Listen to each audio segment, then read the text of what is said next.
पण दिसतंय या सगळ्या याच्यामध्ये बऱ्यापैकी झुकलंच पाहिजे ना. लोकांसमोर झुकण्यात सरकारला लाज कसली? लोकतंत्रामध्ये सरकारला लोकांसमोर झुकावं लागतं, त्यात काय?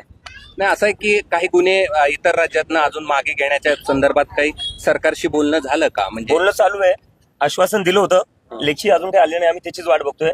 बरं. आणि पण न्यूज येत आहेत, रिपोर्ट्स येत आहेत की बाकी राज्यात खूप त्रास देत आहेत स्टुडंट्सला. दिल्लीमध्ये चालू आहे, मला बरेचसे कॉल आले की त्यांच्या स्टुडंट्सच्या घरी पोलीस चालली आहे, तर सरकारने थांबावं. बरं. नाही तर हा राग अजून वाढेल आणि त्या सरकारला मागात. त्या बुलेट्सचा पण आक्षेप घेतलाय, बुलेट्स ज्या मारल्या पोलिसांनी त्यावर सुद्धा तुम्ही आक्षेप घेतला का? स्टुडंट्सवर पेलेट गन्स मारण्याचं काय? पेलेट गन तर पहिली गोष्ट ही वापरण्याचंच नाही येऊ देशातल्या कोणत्याच नागरिकावर, फक्त स्टुडंट्सच नाही. तुमच्या देशाचे नागरिक आहे ना, काय आतंकवादी तर नाहीये. काय म्हणून तुम्ही पेलेट गन वापरले? ज्यांनी कोणी पेलेट गन्सची ऑर्डर दिले, मग ते अमित शहा किंवा असू नये, त्यांच्यावर कारवाई झाली पाहिजे. एक आक्षेप पण घेतला जातो सातत्यानं तुमच्या त्या पार्टीबद्दलचा, की तुम्ही सांगितलं की एक विद्यार्थी आहेत, त्यांचं बलिदान गेलंय आणि त्याचं यश मिळाल्यानंतर मग तुम्ही आनंदोत्सव साजरा केला, 5 स्टार मध्ये पार्टी केली, अशा प्रकारचा आक्षेप देखील घेतला गेला. 36 दिवस जेवढे व्हॉलेंटियर्स होते, 36 दिवस 45 डिग्रीच्या उन्हात बसलेले आहेत. पाऊस आला तेव्हाही ते बसलेले आहेत, तिथं संघर्ष केलेला आहे त्यांनी.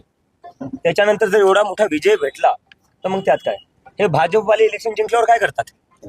रस्त्यावर मार्च करतात. रस्त्यावर मार्च नाही केला आम्ही. जेवढे आमचे व्हॉलेंटियर्स आहे ते एका जागी गेले, एका जागी त्यांनी काय थोडंफार एका दिवसासाठी एन्जॉय केलं. त्याच्यात वाईट काय? वाईट काय त्याच्यात?